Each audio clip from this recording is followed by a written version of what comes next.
And we're going to start off with the lady of the night, Akilah Trinidad.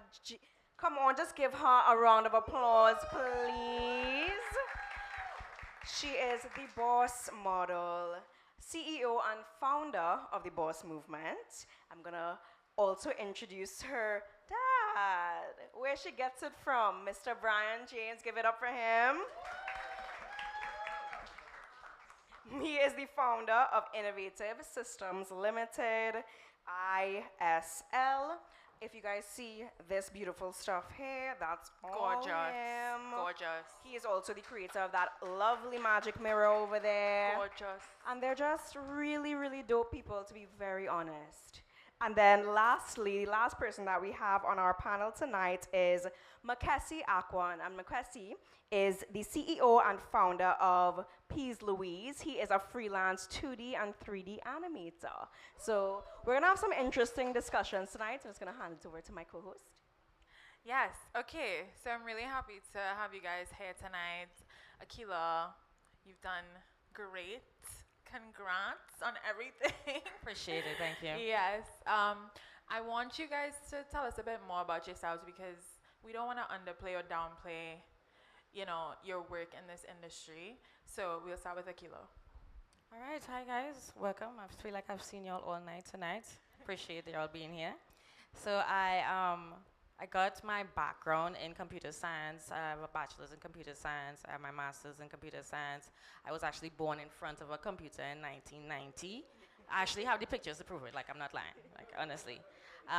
Computer science technology is actually something that I have been born and bred in for the longest while. I actually accidentally fell into fashion in undergrad when I was going to school at Houston Tillerson University in Austin, Texas. And that's because I had a lot of friends who were designers and they just said, oh my gosh, you look so great in my clothes, could you model it for me? And so I fell into fashion in that way, and then I ended up marrying fashion and tech together, and so here we are today. Oh, love that. Yes. Okay, Mr. James, we know you as the dad, but we want to know a bit more about you. I know you were telling Kameron earlier about how you kind of got started in this industry and woodworking and all the great work that you do. So tell us a bit more about yourself. Hi, I have been involved in computer since the days of, most of you may not have heard about Commodore 64. Those days you will buy something like a box, plug it into a television, and that's a computer. So that tells you how young I am. I have always loved technology. When I got into computers, I made sure that my kids, 2 daughters, when they're born, they must see computer. As one just told you, she was on my lap from day one, and she's still in front of the computers. Yes, I was able to marry computers with my skill, woodworking, and I always wanted to do better, whatever I do. So I got into technology on an early part of woodworking. I was in the CAD, everybody was drawing pen and paper. I decided I must get into AutoCAD, and we started to draw. And I stayed with that computer up to today. If you look across it, that's now modern day. You must have never seen it before. That's modern day furniture. 90% of the work is done on the computer. You put it on a CNC machine, and you just assemble. I came up with an idea of having an InnoSpace. It's an innovation center. Somewhere, it's an innovation center branded by my daughter as an InnoSpace. You can walk in with an idea, how creative you are, whether you are seamstress, whether you, whatever skill, whatever you want to create, we will take you through the whole, you play with your idea. We have 3D printers, we have CNC machines, laser cutters, computers with all the graphic software that you need. We would sit with you. We have the skilled tutors. I call my tutors innovators. And we spend time with you. And you would know, you would come with your idea and you would leave with a product. We can either mass produce it for you, or you can take your idea and go show off with it. The InnoSpace is what sat with Akilah to present what we had here tonight. Now that she has taken it to another level, I have to sit in the background and just take instructions. See all this Snapchat and all this modern, I mean, she's having me, and I'll tell her I get buffet. When she tells me, Daddy, we printing the shoulder, Daddy, you don't know what a shoulder look like? Daddy, we print, not that, print this please. I get all the buff. So I'm here with her tonight. And I'm seeing all you guys enjoying what she's doing. I am not into fashion, but I am into the technology. And that's just a short part of what we do. I love that. Thank you so So much, Mr. good. James. I think I speak for everyone when I say the innovation is really inspiring and it's very impressive. I cannot imagine, you know, the work that it takes, the time that it takes to do the things that you do. And I don't really want to know. I'm so happy that you're around to do it for us. Yeah. Amen. Mackenzie, to you. Can you tell us a bit more about yourself? We know that you do 3D animation. Can you give us a bit more insight into kind of how you got started and, you know, your role in all of this?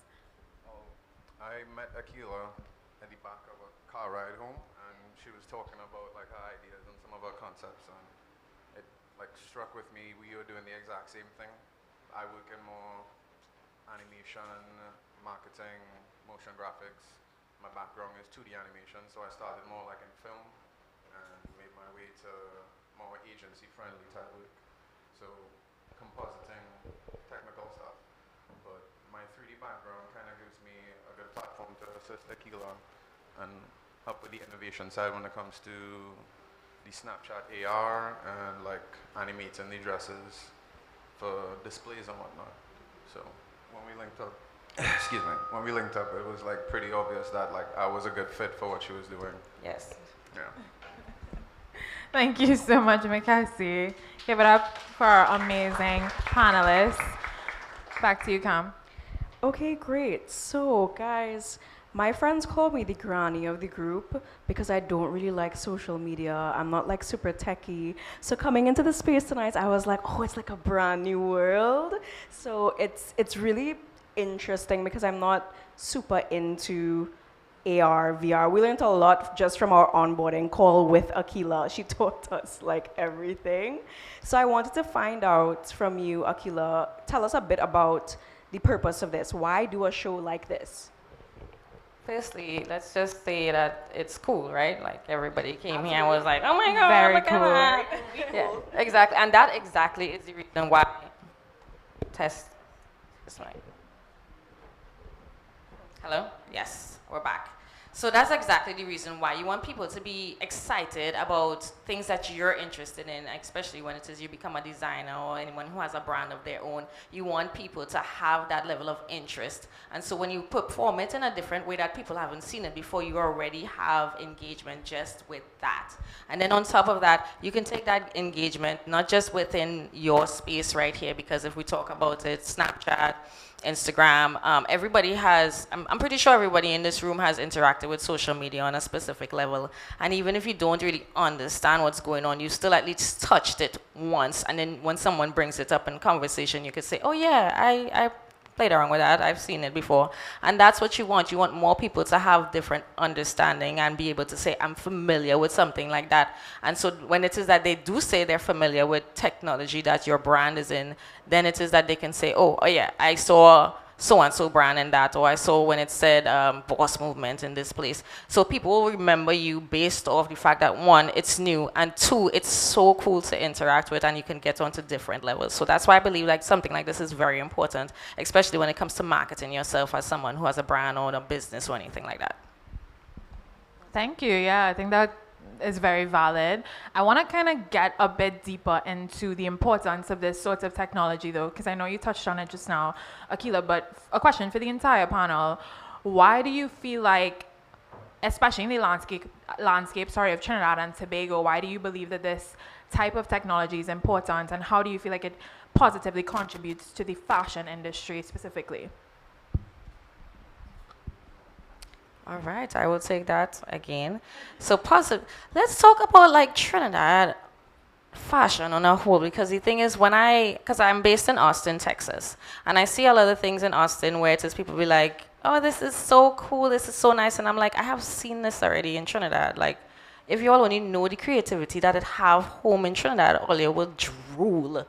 But the thing is that here, I feel like we don't have that reach for people to see that. And so once it is that you're able to plug into a space where you can get to more people, their reach is a bit further than just being home locally, then you can actually say that, okay, now I can see that my brand is out here, people are interacting with my brand. I can now level it up on a different way because people are able to keep giving feedback on what it is that you have. So you're getting a larger reach. That's the most important thing when it comes to having a business. You want to make sure that you are reaching persons who are interested or can be interested in the things that you have.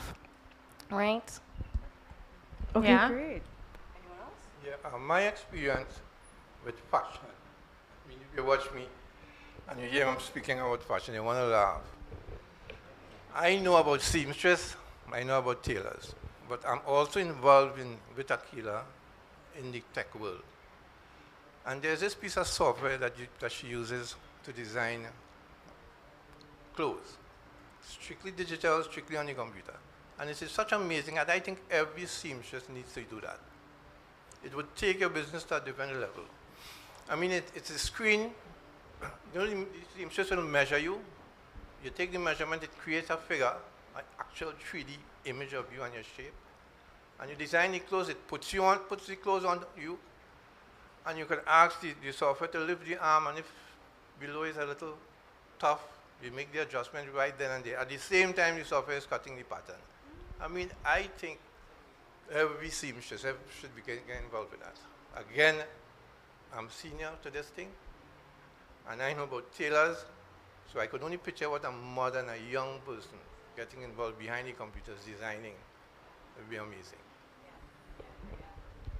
Yeah, I love that. I also, aside from you guys mentioned, like, you know, the ability to optimize your business, especially, you know, locally. Like, a lot of us know that we deal with a lot of manual processes, and I feel like if we tap into more of these automated processes, it helps, you know, kind of push forward the work that we do. And I think you also mentioned something earlier, kind of privately to us, about sustainability, and I feel like that's something as well that I just wanted to highlight in terms of this work and this technology. You know, I don't think we think enough about how sustainability can apply to every aspect of the things we interact with. It's not just in the food, and it can be in the clothes you wear and how you rewear it. Akilah mentioned, you know, if you want to take the piece and melt it down and make it into something else, that's sustainable fashion right there. So I think that's really important to highlight tonight.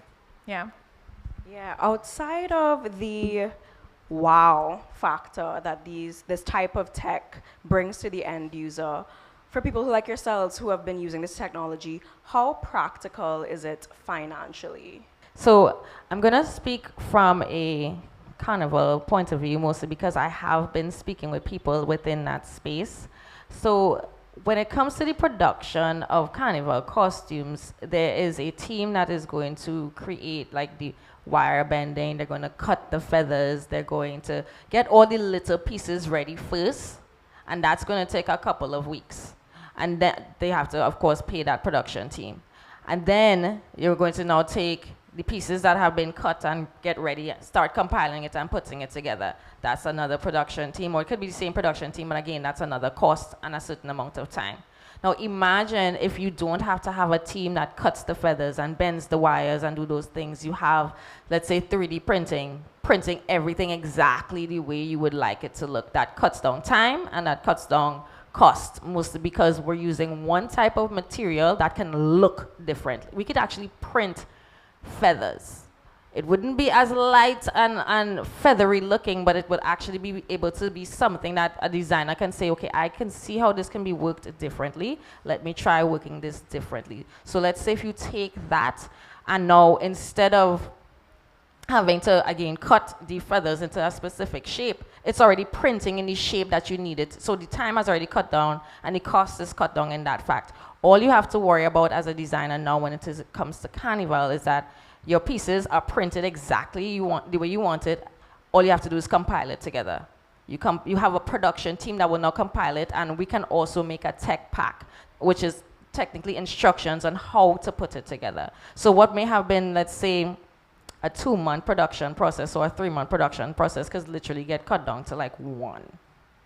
So that's why I feel like that will be helpful in a financial way. So if we're talking about that essence, if we're going to bring it into fashion itself, I believe that a lot of people, when it comes to creating items, and again, I'm not a designer myself, this is just me going off of what I've seen with friends of mine, and also I've had these interactions with them as well, that they're testing out fabric. You know, they're trying to see how it falls, how it looks, and stuff like that. And you can already test out fabric with 3D printing as well. So if you want it to be lighter, we could print it a specific way. If you want it to be a bit heavier, if you want it to fall, we can do all of that without you having to actually purchase material that is a bit costly. Because again, if we print it a specific way and you don't like it like that, we take that same piece that we printed, melt it down, print it a different way. So you don't have to worry about wasting material. You don't have to worry about not having the correct material fall how you would like it to, because again, we can make it the way you would like it to be made. So I think time and money is helpful when it comes to automating it in that level. And I don't feel like it's cutting out anyone. I feel like what it is, it's freeing up your time for you to be more creative in different spaces. Yeah, I love that. I think I feel like it makes sense to you guys, right? Yeah, it makes sense to me as well. Especially when you mentioned like the carnival industry. I think it's just new ways of approaching old systems, as we've been mentioning. And again, just trying to optimize that, save money where we can, be more sustainable where we can. Those are practices that we all want to implement in every aspect of our lives, right? Especially in fashion as well. I want to pivot a little bit and ask you, Akilah, you know, this is fashion tech, right? Why not, you know, a trade show or expo? Why did you choose, especially where the tech is involved, why did you choose to kind of showcase this in the form of a fashion show? I feel a lot of people, when you go to an expo, it's like the way they show you is the way you think it should be used. I am working towards being more of a catalyst to have people see technology in a different way being used, to be like, oh, you know, I didn't even think you would do it that way. Like, for instance, working with Mackenzie, the try-on fits that you all see there, and then when you came in, you all were able to see those holographic images. You don't have to actually make anything, cut any fabric or any of that to see those things and have a engagement with it and say, you know what, I do think I like a skirt with a slit on the side, or I do think I like this color on me. You don't have to do all of that extra. So when we go ahead and we do this plug of doing tech in fashion, most people would not have thought about, you know what, I can use a holographic image to show how it would walk down and stuff like that down a runway and show people and have people engage with that product, as opposed to having to go through the process of making it. So the whole fashion tech purpose was really just to nudge your brains into thinking out the technology doing different for you in a different space. Because even with this, it doesn't have to stay here in fashion. Whatever industry you are in for yourself, like let's say you are a shoe person or you're into furniture as well, you can go ahead and use this technology to prototype things and play around without having to spend too much money on buying the material to do it. You could do it in a 3D sense, and you can do it in a prototype sense that you can now reuse over and over and over, melt down, break down, and reuse the same pieces over and over and over. So that's why I chose to do it this way. I felt like most people in this space would look at technology different and then say, you know what, I think I can try this for what I'm doing with myself and get going to have a different reach with my own brand. Yeah. This interactivity also exists in other types of fields. So like construction, people do pre-visualization for highways and buildings. And Right. adding this to fashion, not only just as that layer to it, there's the interactivity as well, but gives you engagement that you wouldn't really get otherwise. Yes. Yeah, I love that. And again, it's just that kind of hybrid of industries, fashion, tech, and I think there's such a space for that you are showing people is possible in Trinidad and Tobago, especially because we kind of tend to overlook some of the things that we see first world countries doing, thinking that it's not achievable for us, and these things are definitely achievable. Yeah. Exactly. Yeah. Mackenzie, I wanted to ask you a follow-up question on that point. Akilah was just talking about the process of, coming up with like AR, etc., and like interacting with these. What would you call it? Like a filter? Try on fit, filter. yes. Yeah. In your industry, so far, because I kind of want to touch on what you've observed as you kind of come into this space, working with Akilah, working with persons in the fashion industry. Do you feel like persons in animation, persons in tech are, more open to this sort of innovation? Do you see it happening more often, or do you feel like it's still sort of a slow drip?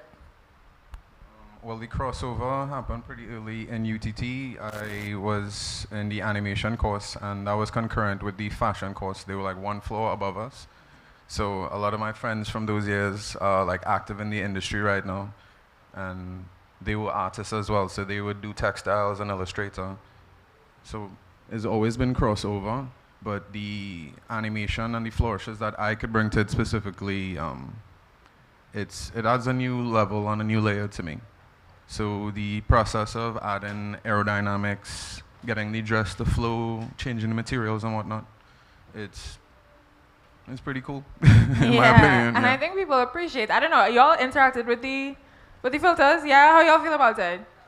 Yeah, just thank you. I mean, come on, give it up. It's very cool. I love seeing myself in that blue dress and that orange dress, and now I want to buy it. So I think, it just really adds such a like for the user experience, I know we can speak to just being customers. Like, you don't always want to go in a store and try something on. You don't always want to kind of go through that process, but being able to interact with something in that way, even colors, like color theory, seeing something on your skin, like on the screen, it's just a really fun way and a different way to kind of interact with fashion, Over to you, Cam. Yeah, I think that, especially locally, I would say there's some kind of like disconnect between people and progress and people and technology. And I feel like you guys kind of touched on some of the industries that we would have seen implement technology. So we have furniture, we have AR, VR, we have fashion. But as somebody who is in any other type of industry, how do you guys see this technology impacting them? And also, how can somebody in an alternative industry really incorporate this type of tech into their business in a way that makes sense? I think my dad should take this because he's seen it a lot where it comes into woodwork, why technology should be in the industry there.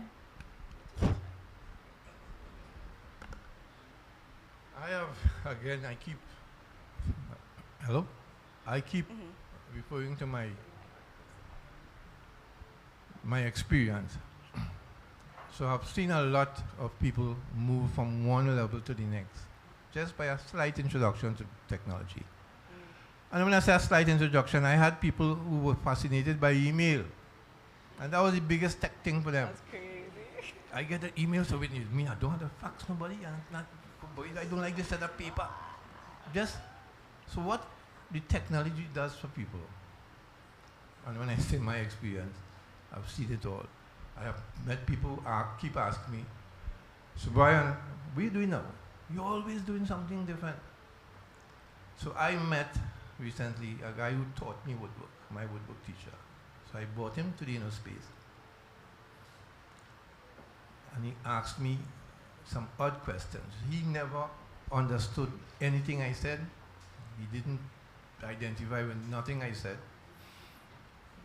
He taught me in school, he retired, and I told him, I said, like, you just sit down waiting to dead now. But he's just not existing. And then there are the ones that I got involved in technology. When I started teaching, I was able to pull a few teachers into technology. And surprisingly, I got my PE teacher to leave PE, go to UWI, and he became a software engineer. So what technology does for people, it's amazing. It's as though either you want to go forward or you don't want to go anywhere at all. It's as simple as that. So it's something that we must all embrace, regardless of our age. That's it. Thank you. I think that was very insightful. We're about to wrap up our panel discussion, but I wanted, again, an open question for the entire panel. I wanted to know more directly, more specifically, because I know we've been touching on some of the negative implications of businesses who choose not to advance technologically within their business, but especially for this type of technology, what are some negative impacts you guys believe, businesses might take on if they choose not to move forward in this direction? Test. Yes. Awesome. So let's understand that this is not going away. No way, form, or fashion. It's just going to ramp up, and you can choose to go with it, or you can just choose to watch everybody else go with it and leave you behind. So it would be really nice if you take a look at how it is the technology can work for you. We're not saying dive into it, take the whole thing and run with it. Just take a little bit and add it to what you are working with. Because, for instance, does anyone here own a typewriter? Does anyone know what a typewriter is? Yes. Okay, awesome. So I'm pretty sure there is no typewriter specialist going around. That's because we have now moved into computers. We have moved into laptops, right? You want to go ahead and at least get a little bit of an understanding of what's going on, because it will be over if you don't. You will become obsolete. And so you don't want to be an obsolete person within your own industry, right? We're all into ChatGPT now, right? Yeah. We all understand that everyone's a little bit afraid of AI, and AI is going to take your jobs and all of that good stuff, right? And that's not really the case. So it's really just evolving you to a different space. It's creating a new employment space, because there are people now who specialize in prompts for ChatGPT. So what I'm really trying to say here is that if you don't get into the technology and if you don't grow with it, there will be new openings for that particular technology that's coming up, and it will slowly throw you behind, right? So I definitely think if anyone in this space has seen anything here today that is completely new to them, at least play around with it and see how, and especially if you have a brand of your own, at least play around with it and see how it can work for you, even if it's just a little bit, because as more as you expose yourself into it, you'll be able to see a little bit of a shining light of how it can continuously grow for you. Because the thing about tech space is that once you put it out there, it will be out there forever. And somebody might come back to you later and say, hey, I think I saw when you did that thing a long time ago. Yeah. And you'll be like, you know what, at least I know that somebody else saw it and it got there. So it can grow once you grow with it. Otherwise, you'll just stay in the dust. And I don't know about y'all, but I think it's always good to be 10 steps ahead, especially within any industry. Like, that's how you win. That's how you succeed. When my boy was thinking about Amazon and nobody else was thinking about Amazon, but then, a couple of decades later, here we are. He's one of the richest men in the world. So I think when you interact with any new sort of technology, any new sort of innovation, it can be scary, it can be very intimidating, but I think just tapping and getting a bit more familiar and figuring out how you can implement this in a smart and strategic way into your own business that can put you 10 steps ahead of the rest or your competition is easy money, in my opinion. I think Trinidad is a very peculiar place when it comes to the trends and marketing that stays. Yeah. Social media, billboards, these things aren't going anywhere, but when we call this thing niche, I don't think it's going to be niche for very long. Okay. It's pretty much like a whole new frontier, in my opinion, because I've been in this industry for many years and nothing really excites me as much as this stuff. So. Oh, love that. Whenever I speak from my history, from my experience. Most of you guys would remember Kodak film. Kodak is out of business. Yeah. Kodak attempted to introduce digital film, and then they did not follow up with it. What happened? All the competition came in. They are now making tablets. They are doing it with a pharmaceutical company. If you don't introduce the technology, if you don't ride with the technology, you're going to be out of business. It's as simple as that. Correct. Yep. Okay, as we're getting ready to, yeah, close off, we want to ask if you guys have any questions on the floor. We're gonna open up for a little Q&A segment. There must be anybody. Hi, good evening, everyone. So Hi. I thought it was really interesting how you highlighted the use cases of the 3D printing in terms of how it would shorten the production times for carnival costumes. But I think that also may beg the question, how does that interfere with our cultural practices? For instance, with the wire bending, that's a cultural thing, it's an art form. A lot of people consider it a dying art form. So how is it that how does the 3D printing fit into that? And do you see it as perhaps a threat to our cultural art forms? Uh, Thank you for that. I truly appreciate it, mostly because I had actually posted this, and a friend of mine who is part of the Carnival production said, "So you're trying to promote a business or something like that?"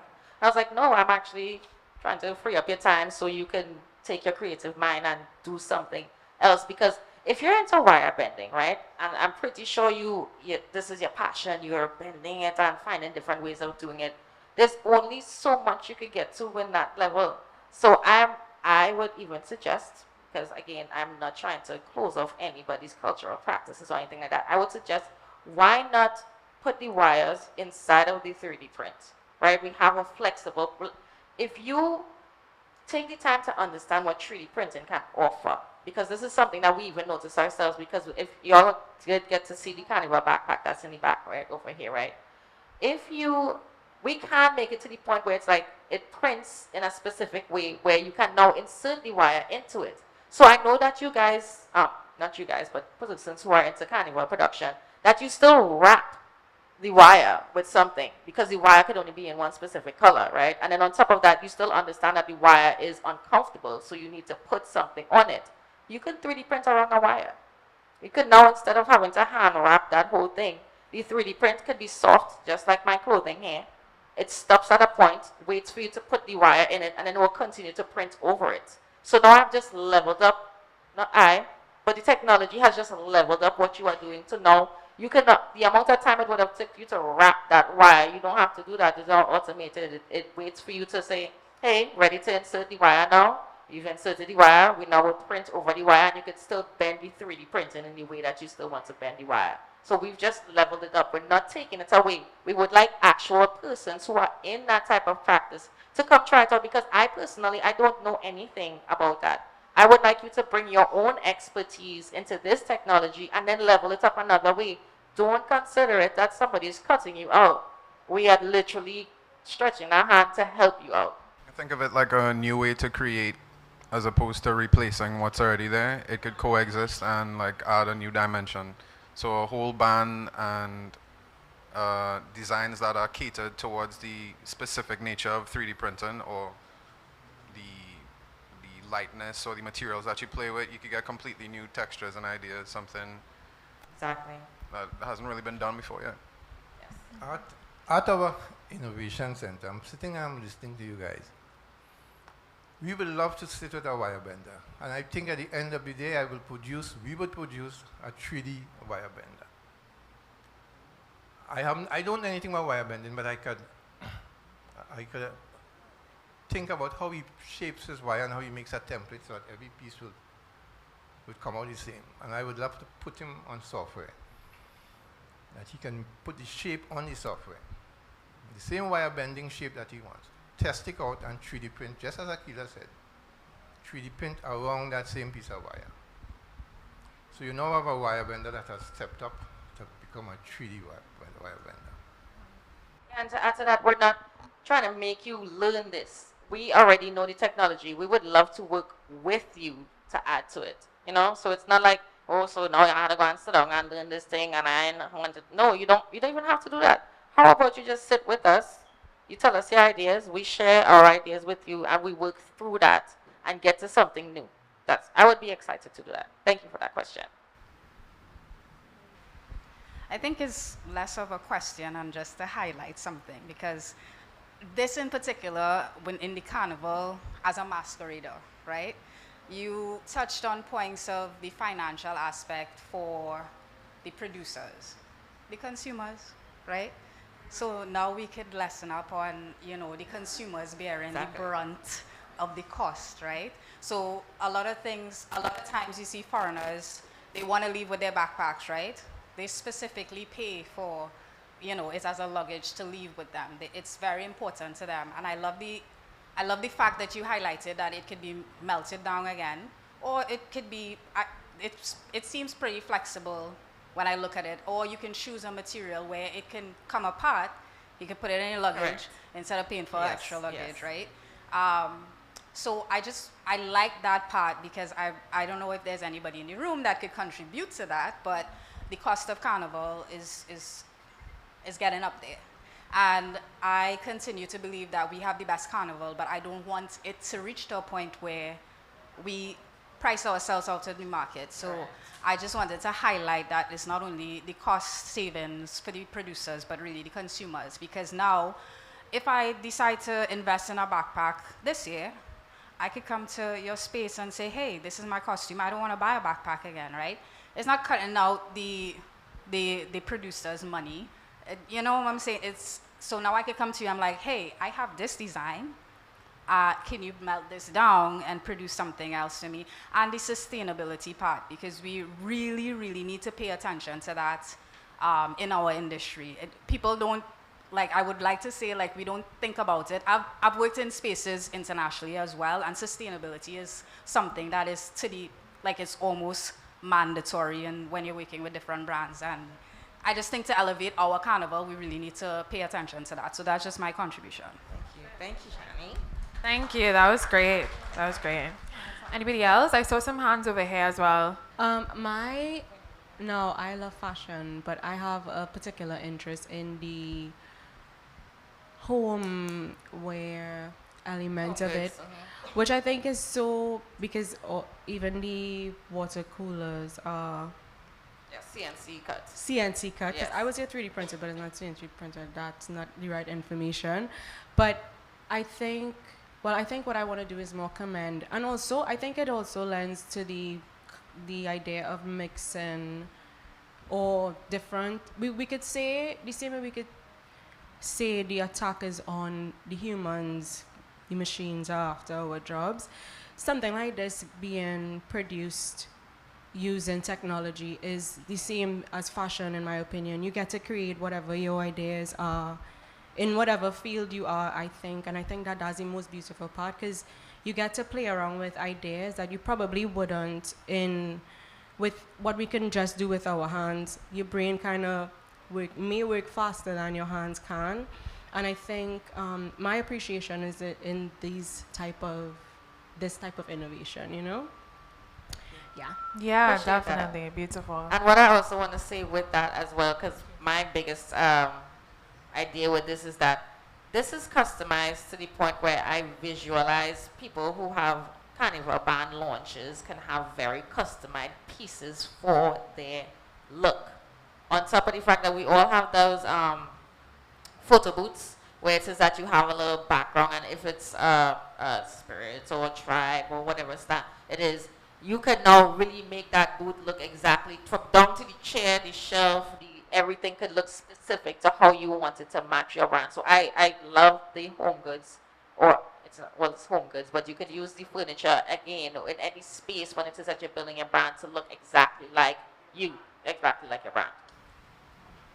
Yes, good evening, everyone. I just wanted to comment as well on the fact that with technology and the piece, because especially for older persons, it is so critical for us to really get on board, regardless of what field we are in, because whereas typewriters took maybe 25 to 50 years to kind of come out of the space altogether, ChatGPT is not going to give us that luxury. So within a year, within 2 years, we are going to be in a different space. And if we miss this whole section here, the foundation, then how do we operate, you know? And so regardless of the industry that we are in, we really need to have an appreciation for what is happening. I always use the example that if you're an older person, what is going to happen if you don't know how to get to do your online banking, for instance, and you have some children who not so honest, what is going to happen to you? So that if we really need, I think it is so critical for us to be thinking that this is not something that a tool to learn, or it's trying to take our job, or it's trying to thief our brain. We need to move away from that, especially in our space, so that we really appreciate that this is our reality. We accept it and we learn quickly. Thank you for that. Definitely. Thank you so much for that. Any other questions, comments? Yeah? Oh, yeah. Good Sure. night, everyone. I have a question from someone who's looking online. What are the major challenges in deploying gaming, AR, and 3D printing technologies in Trinidad? What are the major challenges in deploying gaming, AR, and 3D printing technologies in Trinidad? And I also have a comment after that question. I think what makes it hard to implement it here is that nobody knows about it. Nobody's playing with it. We in schools, you have to actually be digging for yourself to actually know about this technology. It is not being pushed in our education systems. It is not being pushed in private education systems. And it's mostly because the persons who are teaching and the older heads, they actually for themselves do not know. So I think that's really what it makes it hard when it comes to implementing it here in Trinidad and Tobago. So 3D printing itself is really looked at prototyping type of way in machinery and stuff like that. So nobody is looking at 3D printing in the way that I'm presenting 3D printing right now. I feel like people have seen it online, but they haven't seen it in a way that is practical for them to use on their own. So that's what this particular show, the reason why I wanted to have this fashion tech is to have persons like yourselves get that little nudge to start implementing it or playing around with it or prototyping with it in your own space and grow it there. So that way people will see that there is a demand for it and there will be somebody who now can come and meet the demand. So it's a little bit hard to implement something when no one knows about it to ask for it, right? I just have one more comment. So I'm a nail technician and I'm already thinking how I can use something in this space for my space at my shop, because that was one of the questions as well. How could it be implemented in another industry, right?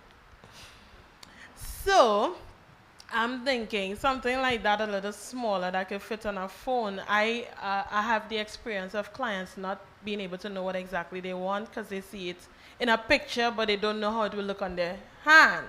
So if I create a design or some kind of design that they saw on another nail, and we go to Mr. Brian and Miss James there, and we say, okay, we want this in a help me with the wording because I'm not into tech like that. Yeah.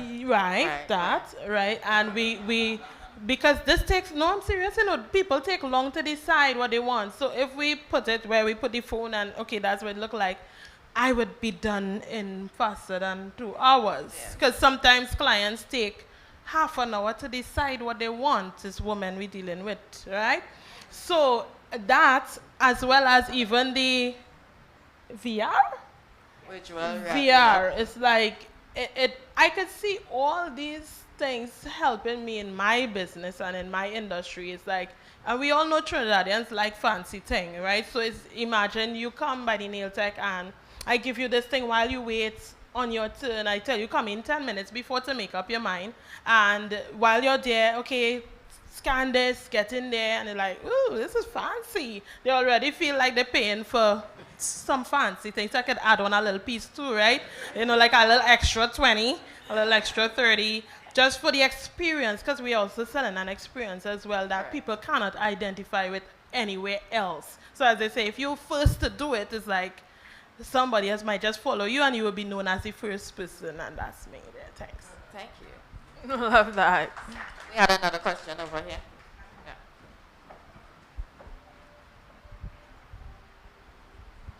Yes, hi, hello. So I'm seeing a lot of designers in the room tonight, which I think is really great. I want to understand a little bit more in terms of where the majority of our designers are currently at in terms of designing, producing, making, and the ideas and the suggestions that you all are bringing forward in terms of being able to implement 3D printing and all of that. Do you feel like they are already equipped with the skill set that they need in order to come to you and get 3D printed garments that would, I guess, rival what they are capable of making, let's say, out of fabric? Do you think that there's additional skills that they would need to develop in order to come to you guys and be able to articulate ideas properly, or even to be able to get the clothes made and to have that understanding? I honestly feel like you guys have what you need already. Because again, as we mentioned, I'm not a designer. You guys know what fabric feels like, what the fabric should fall like, how it should interact with the body, and all of that. And so what I would have to do, or my dad and I would have to do, is that we would now have to show you how, yes, you can get the same feel or something similar to using the 3D printer. So I would love if you came with your knowledge that you had already and you said, okay, hi, I would like to have this particular look. How do you think we can would do this? I would print a piece. You would look at it. You would say, no, it's a little too thick. I'm like, okay, great. Let me show you how we can make it thinner. And then when you get it thinner, you're like, it's not giving me enough breathable space. I was like, okay, we can make it look like weaved material. We can give it now airy feel and stuff like that. So because you know what you're looking for, and I know how I can give it to you, and let's say we actually just don't get nothing that you're looking for, but you see something that now sparks an idea, like, you know what, this is not what I wanted, but I notice it does this particular thing. I could see a different style I would want to try instead. So that's what we're going for. We're going for that innovation, because the thing is, what you know right now and what I know right now, and the space in the middle is what's called innovation, where we cross over. Yeah. Don't be afraid of doing that crossover with us. No, I just wanted to speak towards what someone said earlier about research, and to answer the nail tech in the room. And if there are any other nail tech in the rooms, there actually are, well, at least I have a client who has a company that uses augmented reality to measure your nail beds. So you may want to look into that, where they kind of empower nail techs that work from home to simply put their store on the app so that clients can measure their nails, send in their sizes, and they could choose their design and create it and send it back to them really quickly. It's called Nail Street. If you want, you can look into it, but it exists. So again, don't take this personally, but it's just really, people really need to research, because there are things out there may not be domestic, but there are a lot of these things that already exist. Yep. That's really good. Thank you. Good night. So now that Sophia has mentioned fashion, and from a designer standpoint, and then now that you've mentioned offering different weights, that's something I had a concern about, because from seeing what you presented, it was like, oh, is that the back end? Is that part of the 3D printing? So now that you mentioned being able to create materials of different weights, that was my concern, because if I'm looking for a fabric that is soft and nice and breathable, because for me, it's all, if I have to do this, it's all about an introduction. It's all about starting a conversation within my branding, within my customers, because that's the relationship I have with any business person. For me to do this, I have to now experiment, now that you've mentioned work with different weights, and see how I could introduce this in part of my design, and then have to start that conversation within my branding, within my customers, so that they are now introduced to something that is new, and it's how they're going to introduce it into their lifestyle. But just to branch of what Sophia said about how us designers are going to now interact with you, and I know that you've mentioned working with different weights, that kind of is the invitation for me to come into you and be like, oh, can you now recreate something that feels like silk, something that feels like cotton, something that feels like linens. It's the same, I would say, limitation locally with printed fabric.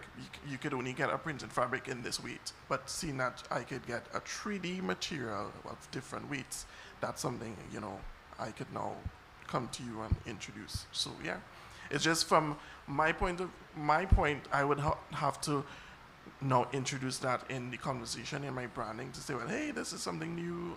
And then if you're a brand that stands for innovation, then, you know, So thanks for that. Thanks for mentioning that. Yes, of course, and most definitely everyone who has given their emails and stuff when it says that you purchased a ticket, we will be following up with you all and sending out a form that says that you can fill out to get more information on us, and so we can get some more information on you guys, because this is also something that we are learning as well. We would like to know what you guys would even want to implement with the technologies that we have, so that we can start that discussion and hopefully get to that level of innovation. So I just wanted to mention that.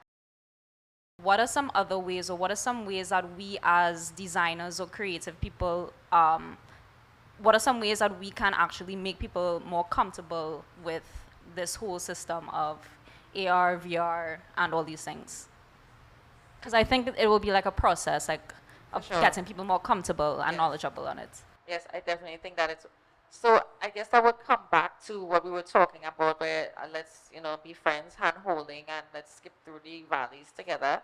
Mostly because again, it's not that I'm going to tell you what you're doing. I could do it better, and I'm not trying to say that I am a designer like you guys are.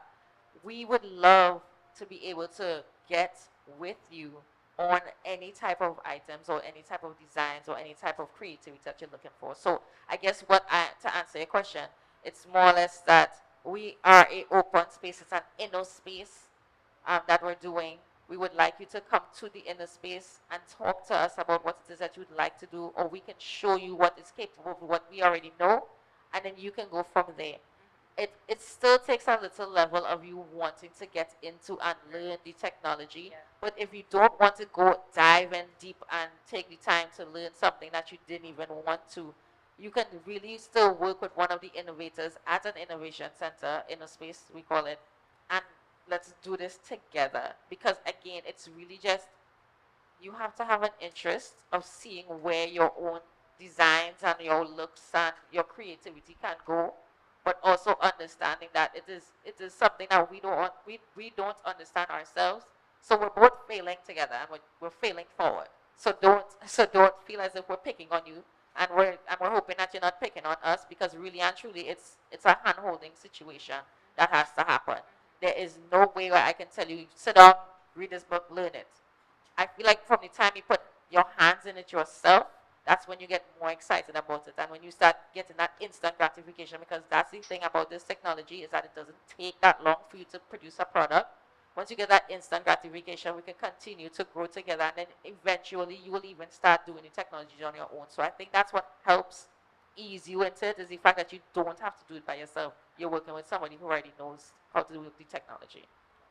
How far advanced is the technology in terms of fabrication? Would it be able to print, say, like fabrics with stretch, yeah, that's what I was kind of thinking about. So as far as how far along the technology is, because what you guys see here is super limited. I'm not a designer, so I don't know what to look for when it comes to fabric. I'm just playing around with ideas of what I think looks great, right?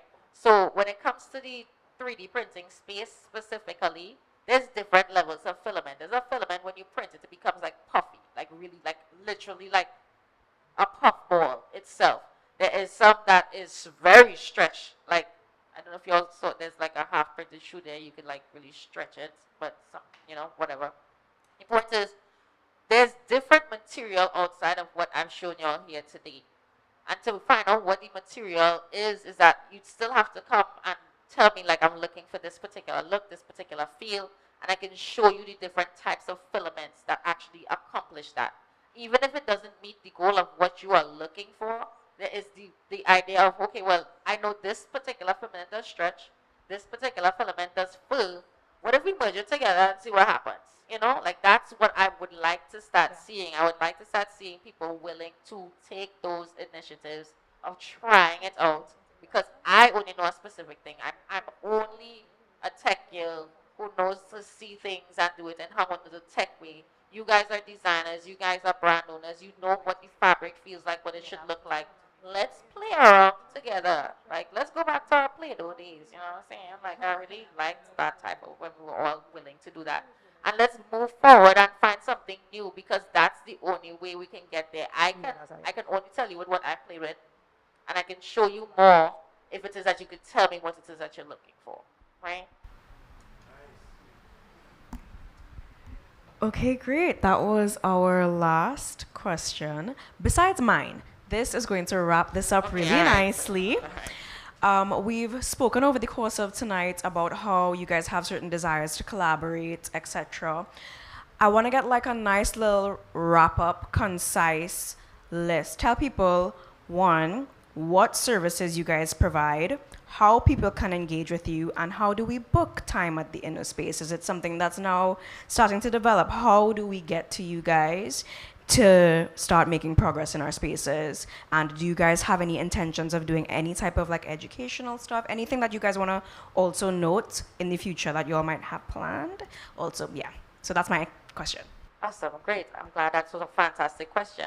So everything that you guys see here is really what we've based starting with. So let's start over on this side of the room. So there is a VR 360 glasses over there, right? We can actually create virtual reality 360 experiences, right? That's one of the services that we offer. That's literally just creating a video where you can have someone feel like they're in a space and they look around and they're there. That's a service that we offer. You can make that particular experience whatever you would like to make it. We've had one client where it was a school and they were not able to actually have people come to the school during COVID time, so they brought the school to people. And people felt like they were sitting in a classroom and actually watching the professor in class. And that was a 360 experience we were able to help them with.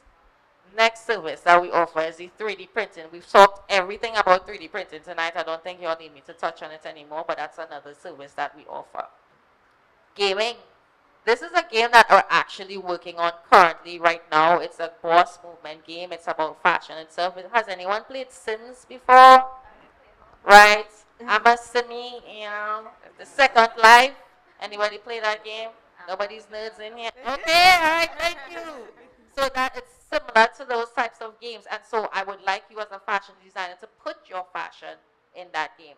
I'm actually developing this particular game with a couple of persons on my team, where it is that we are pushing the game, but then you as a designer can get more people interested in your brand because your clothing is in the game, right? So that's a service of putting your fashion into a game, right? Parametric furniture. This is my dad's baby. He loves this. It's how we got to marry industrial arts and computers in one. It's really about building whatever you want. I actually just played around on CAD and I made that chair myself. Thank you. I know it's great, right? I love it. You did well. Right. Thank you. I did my best. Wasn't sure if it was going to be durable, but hey, we made it. So yes, it's really about if you're a person who likes home goods and you just want to make your own thing, you probably draw it, or it doesn't even have to just be home goods. It could be like a picture, a statue, or something like that. Anything that you would like to actually make, bring it up. Yeah. We can sit down with you and put this together and make it, right? Try on wear, which is augmented reality. If you are a designer or somebody who has a brand, you could be making shoes, you can make jewelry, you can make clothes, you can do hair, you can do nails, all of those things. If you would like to see it in a augmented reality space, we also provide that as well. And we use the platform of Snapchat mostly because it's already known. People already interact with Snapchat. There's a brand, there's a market there already. And so you will be able to push your particular brand in that way that you would like. We're just giving you that try-on experience itself. So that's another service that we offer. I'm making sure that I'm missing anything, Danny. Okay. All right, so I think that's all that I've touched on, how you can get in contact with us specifically. So Boss Movement, I'm more focused on the clothes and the 360 experience. So you can get us at bossmovement.org. ISIS Limited is the one where you're getting into the parametric furniture and inner space itself. So the inner space itself is where you can come, you pay to be a member, and you work with innovators in the space, and you learn to use the equipment, and you start creating your own ideas and all of that good stuff. And if you don't want to do all that, but you just have an idea and you want it to get mass produced from a company, we do that. That's ISIS Limited. ISIS Limited does the mass production for you. So you just bring up with your idea, we create it, and then you say, okay, I want you all to just keep making it all the time, then that's us as well. So because this is something we were testing the waters to see if everybody would like, everyone who actually got a ticket or you put your email in, we're going to be sending out a jot form to you guys for you to, give me some feedback, give us some feedback. We'll give you all some places where y'all could come in and actually learn some more. You'll figure it out of where it is that you can actually implement any ideas that you have, right? So again, until you do get that email coming to you all afterwards where it is, hey, you guys enjoyed the show, give us some feedback and this is where you can find us. Until then, you can still just go to bossmovement.org or you can go to isislimited.com. I think I touched on everything. Yeah. I got it. All right. Thank you. Yeah. Macassi, you want to share your services and where we can find you? Kind of an individual animator, contractor. I have my Instagram. It's reallypeas, ReallyPeas. I post most of my artwork, animation, storyboarding, everything from my creative journey. Yeah. Okay. Okay, great. Let's give it up for them, guys.